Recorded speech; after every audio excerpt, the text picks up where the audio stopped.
You are listening to Keith Price's Curtain Call. This is Keith Price, and we are back for another episode of Keith Price's Curtain Call. And, you know, y'all, I kept telling you earlier before, you know, you heard the Tony show with me and Greg and Paul, and we were saying that, you know, Come From Away might be the show y'all need to be looking at if y'all ain't looking at nothing. I'm just saying, you know, I'm not trying to start an issue because, you know, I'm thankful that there's healthy love for the world of Broadway. But at the same time, I'm a shady queen and I do love something, you know, I like a competition. It's like RuPaul's Drag Race now. And we're getting down to the finals now, honey. It's getting fierce. I love being here already. And so some of you may remember that I had someone from the show, my friend Caesar, a.k.a. Cesar Samajoya. See, I know how to say your name, Cesar. I've been working on it all this time. And if you remember in that interview, I mentioned two other people from that show, specifically by name, and partially was because their moments that they've had on stage really stuck out to me. And one of them is here with me today. I have with you from the Tony-nominated cast of Come From Away, Mr. Rodney Hicks is here with me. How you doing, Rodney? I'm doing well, Keith. How are you? Your moments in this show. I remember, see, this is how, you know, the world is so small. Yes. I ran into Rodney at the CD signing of Billy Porter's new CD. We were just, you know, this is what the world has become now, some odd way for me. And I'm like laughing the entire time going, wow, this is really me. And so I saw Rodney sitting down and I was like, I just had to come over and say hello to you. I'm glad you did. And, you know, and it's funny because I've been talking about you and I've been talking about Miss Jen Colella. Oh, come on. Tony-nominated Jen Colella for Come From Away. Yes. You know, Snaps. it's a shame because the entire cast individually should have a Tony nomination because I think that the whole show itself is such a great ensemble. And Rodney just embodied so many moments of my own experience in Canada. From several different aspects, you know. But there was a foundation, shall we say, that Rodney's character, Bob, exhibits in this show, which was the disbelief that people could be that nice. Yes. Like, and more importantly, the disbelief that white people can be that nice. Exactly. I mean, for Bob, let's be for right? real. Well, Yes. That could be that nice to the point where, as he kind of we quote, they helped me steal their grills. And, you know, and it's like this piece for you, Rodney. Tell me, what is it like to be in a show that really, truly, and this is for those of you who may not have yet the chance to get to New York to see the show, but I hope that you can. And for those of you who have seen the show and understand exactly what I'm talking about, which is, how does it feel to be a part of a show that just leaves people feeling so joyous? Like truly, like inside their heart, joyous. One word. Grateful. Yeah. I mean, it's a piece that allows you, the artist, to completely let go of yourself. And you just go on the journey of these characters that you know represent somebody in that audience. Somebody has been on that same journey that the 12 of us who are playing about over 64 people are going through.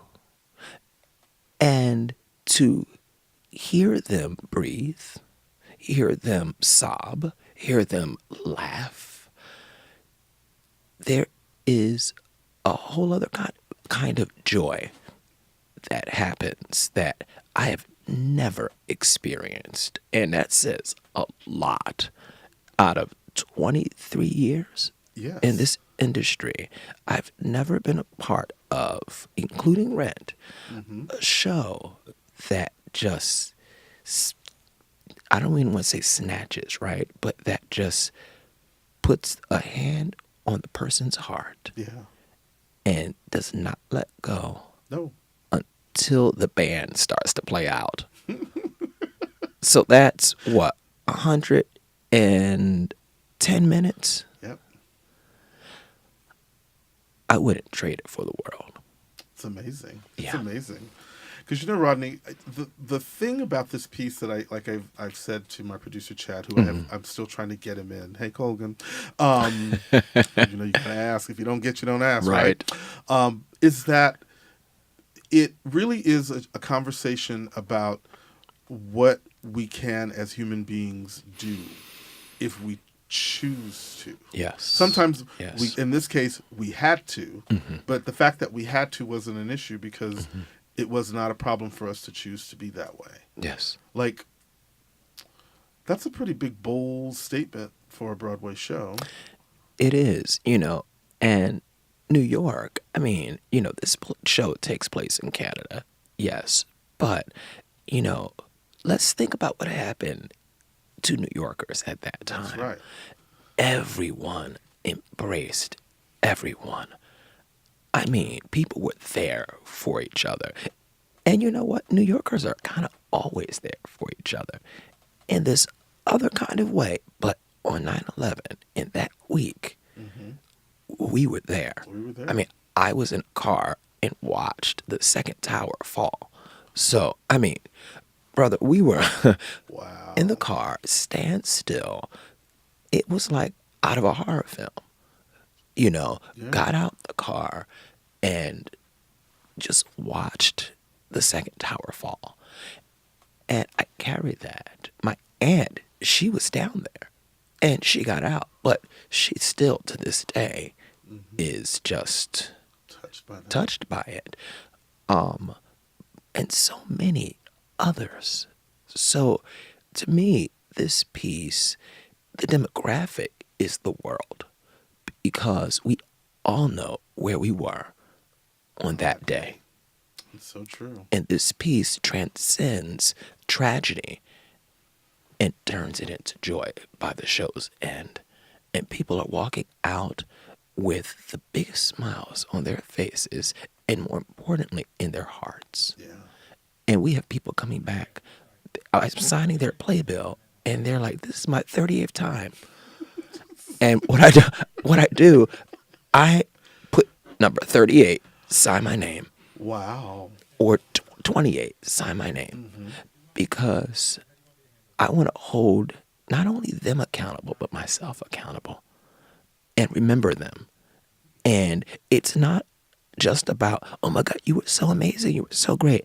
To hear people say why the show moved them. Right.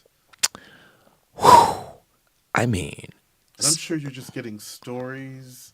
So many. All kinds of folks after that show. So many stories. And people just, one woman, oh man, she said, I don't want an autograph. I just want a hug. I kid you not. She said, I lost my brother. I just want a hug. And when your character said, I go down to ground zero, and she said, I was done. She said, you made me laugh the whole night, and then you broke my heart. I was like, you know. That's the genius of this piece from I guess from a watching a show perspective, is that every character that you guys play, even if it's not the specific character that you're playing, in that moment, it's one of the characters that you play, has a moment that just grabs everybody at one point in time. And that's kind of unique. Yes, it is. I think for a musical. Yes. I mean, for a show in general, but especially for a musical. Yeah. You know, and again, you know, you're done in an hour and a half. That's kind of cute, too. How you doing? Done and done. Child, get the playbill signed, and by 8:30, catch Scandal on a good night. How you doing? Come on, right? What? Yeah. That's it, honey. Wherever we are, that's where we at, honey. Watching Scandal. We are here. I love it so. So, you know, I think one of my favorite things is that I had the cast recording before I'd seen the show. And I started to listen to the first song, and then I stopped. And I said, I don't want to listen to any more until I've actually seen the show. Yeah. So that way, when it happens. So as you were talking about people walking out having their hearts touched, Yes, and having their minds and spirits touched, yes. I had all of that, and then I had the cast recording on my way out. So I was getting it right back in that moment. And of course, Caesar's moment. Oh, That fool. okay, That which fool. one? The The clap. clap. Yes, yes. I live for that every night, I can't. and I can't see him, but Oh my I God. hear it. I think if I could just watch that scene, I Yes, would literally laugh yes. like those kids. You know how they show them one thing and they keep laughing over and over again? That's exactly what that moment is for me. And he came up with that at his audition. I don't know if he told you that. Yeah, he did it in the audition, apparently. And it's just brilliant. I love him. And then you stop for someone like me thinking, Keith, okay, there's a very serious piece happening. There's certain things with these characters that are going, and I'm sitting there going, oh my God. Because you know what? I think because if you were in that situation, you probably do the same I thing. would have just slapped her. Girl, don't you see what's going on? Like in the movie Airplane. Yes. Yes. But Rodney Hicks. So it's moments like that oh, that make this piece this other kind of, it's human. it's so human. It's so human. And how and bravo for you and bravo for that whole team. It's like it's very rare that you get to have that kind of experience. I feel like in a musical, especially setting, musical. where you don't walk out feeling like you've carried the entire French Revolution on your back.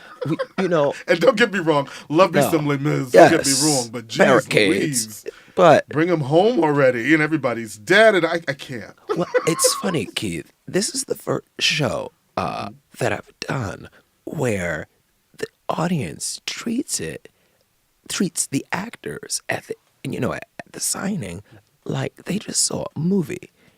Yeah. Meaning, at movies they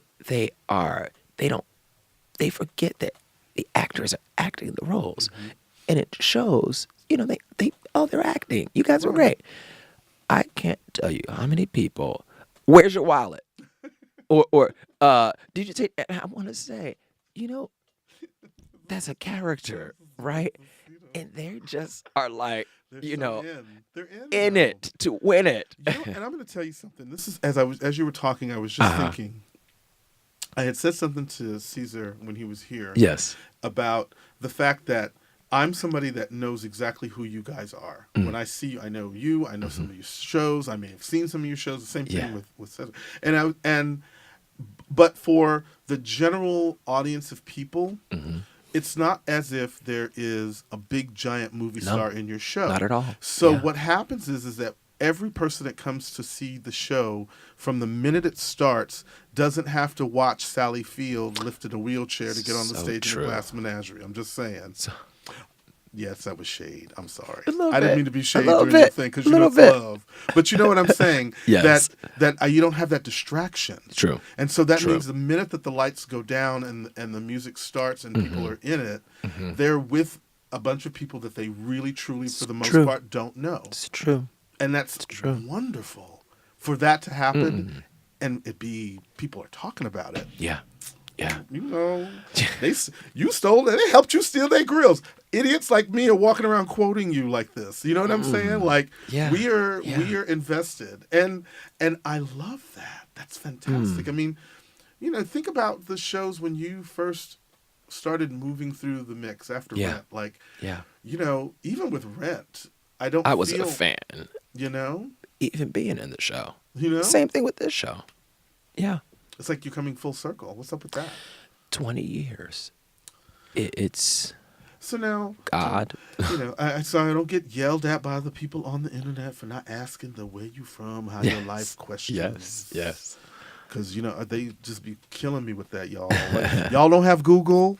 Y'all got to have everything spoon fed to you. But I did enjoy reading about you because I like your story. Thank you. And I feel like there's a whole lot more in there that Oh, yes. you know that Oh, yes. the professional bio has, and how much you're going to let in. But I feel like you were very open in your about me section of your My website. Yes. So for you are married Yes, to your I partner, am. My husband. and you're Yes. openly gay. Because Oh, I yes. don't want to, Good. Thank you. Because you know. But you know what? I mean, I knew, but I didn't want to like be Here's the the one to thing. drop it out on people. For so many years, I mean, I've been here since I was 20. I'm 43 now, and I moved 5 years ago to the Pacific Northwest. But before that, I was one of those people who was not out, but gay. Yes, I know exactly Right? what you mean. You know, I know and exactly what you mean. uncomfortable, so uncomfortable. This is the first time I've ever been in New York with confidence. Really? No matter how many shows, you know, I spoke about it to Seth Rudetsky. I was diagnosed with PTSD, anxiety disorder, 5 years ago, and it changed my life because it's one of those now you know, so do something about it. And I began meditating. I mean, just my life just shifted. Literally, I became another person in a way because when I was here, I was always working, but I was making a lot of decisions career-wise that people would scratch their head because I knew in my heart, oh, you're not ready, Papa. You're not ready because you're going to get lost. Wow. Inside. I never burned bridges, but I singed, right? Because of just bad decisions, bad choices. And with PTSD, you know, it's hard, you know, it's hard. And a lot of people don't really know about it. And right now in my life, man, I don't have any rage or anger at all. But what's happened, coming back to New York, something happened to my voice. And I mean, there was a point where I could barely get words out in social settings because it's also social anxiety. And but then it started happening on stage, choppy, and I was like, what's going on? But instead of retreating, I was open to it all. I said, where do we need to do? What do we need to do? But I was able to still do the show. But socially, I was going through it inside because I just thought, I just want to be able to talk again. And day by day, I just meditated, stayed in gratitude, stayed in joy, and never showed up to work like something was wrong. And just smile on my face because I had it in my heart. And I knew, Rodney, you've been through so much worse. And you are not going to not enjoy this magnificent moment. So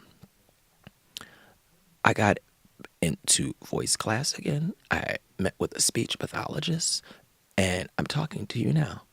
Wow. I mean, it comes and goes, and goes. So may I ask then, do you know what the source of your trauma was? Or is that something that's something about? So deep to not even get here? But, you know, we all have it, right? We all have things. But I think, moreover, for New York, the trigger was being back in New York, you know, because, again, I was here with no confidence.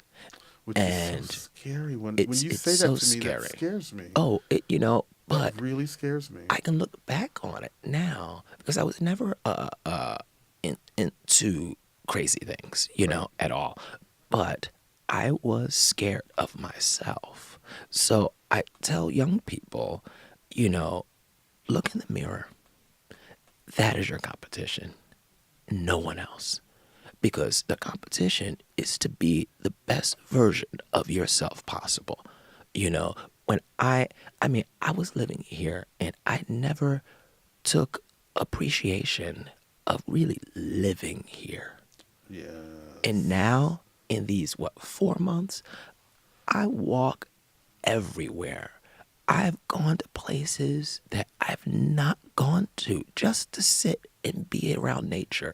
I meditate in Times Square, Central Park, wherever I'm going to sit here and meditate because I don't care what others think about me anymore.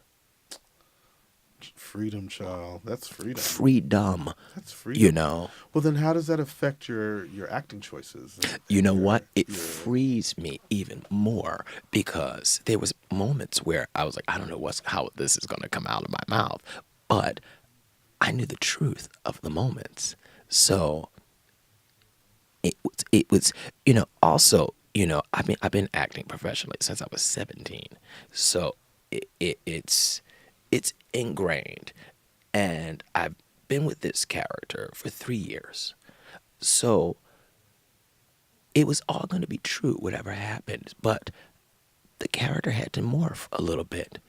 And what I learned was, oh, whoa, you're dealing with anxiety, and so is Bob. And it really hit me here. And I thought, oh my God, right. Create this, slow him down in every way, and create a person that no one has seen in that situation, because he could easily be stereotypical, easy, or walk that thin line. And by slowing him down and just kind of, I'm trying to process this, it makes it universal, and also you're just looking at this black man in this situation. A lot of people, some people are like, well, this man. I said, black man, because I am black. The man who I'm based on, Tom McKeon, he's Jewish, which is amazing casting-wise, right? Q, her character is based on an Irish woman. Yeah. So I digress. But you asked me about how it informed me. And now I'm in a place where I found the Bob for New York. And had it not been for my anxiety and what happened, I wouldn't have found it. Wow. That's some acting 101 for a mother scratcher, don't you think? Yes. That's like fierce. Well, HB studio class 1. You know what I mean? I teach. I'm also a professor of acting at Portland State University. Which, by the way, how do they feel about you just zipping off to go do a Broadway show? Well, I just heard my mother's voice. You got a job. Well, it's funny. It's funny because when I became a professor 2 years ago, I didn't graduate from college. I only did 2 years because I got a show. Yeah.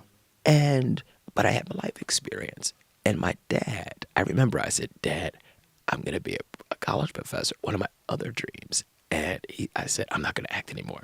And he said, Rod, don't bite the hand that fed you. He goes, and my husband said the same thing. He's like, babe, shut up. Don't even. You would get your ass on that stage. Okay, yeah. Stop tripping. Yes. So, Broadway show. You get your butt into that room. But Make me the universe set it up. Yeah. I got a call. And they said, would you want to do this show?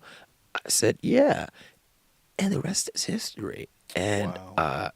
It's, yeah. What a wonderful 3-year journey, knock on wood, so far. It's been amazing. So, wow. So does this, now that you're back in New York and you have this confidence now, right now, because if you guys don't know this, they are in the middle of the Tony Awards season. Like, it's just every other day now, there's like some new award show being announced that they're having. I'm like, damn, like who's got time to go to all of these, But there's a lot of them that are happening. And it's been nice because a lot of the major outside award shows of the Tonys so far have been showing a lot of love to Come From Away, which has been really nice. We just won Out of Critics Circle. Yep. Yes. And, some people will say that's we don't know. We're not sure what's going on. Yeah. Yeah. But the handicappers, we'll talk afterwards. This is the thing, though. I'm so thankful to have you here because what an interesting approach. At least, we got an acting moment in this, such a beautiful way to explain. That's Thank you. Using what you have to bring to a character in a way that, especially for you, that you didn't even realize was a perfect connection. Yes, and I actually had to go back to what I teach my students, really, and about the present moment and honoring that. You can only be there. And, Bob is not me at all, the way I interpret him. But, so it doesn't hurt me, But what he's going through is very real. And I love it. I was going to ask, it was because I thought if you're kind of reliving, near that place of anxiety and stress for you, does it get to you eventually with this 8-show-a-week kind of grind? Because, that's a mental game on top of it. Well, top of everything. The joy is I get to be other characters, too. Right. I mean, Captain Bristol is just suave, and Musa, the African man, he's just all dignity and older. And Bob is younger than all of them. So I love the innocence of Bob because he's never angry.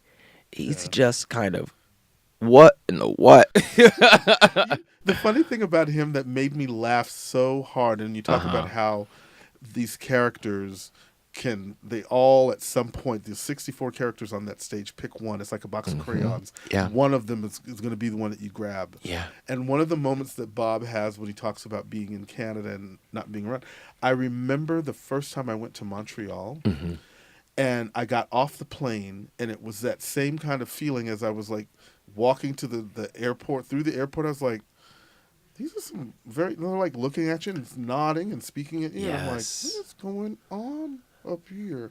And then I get to the bed and breakfast I was staying at, and everybody was just so nice. And Gander was like that. Huh? Gander was like that. I just what?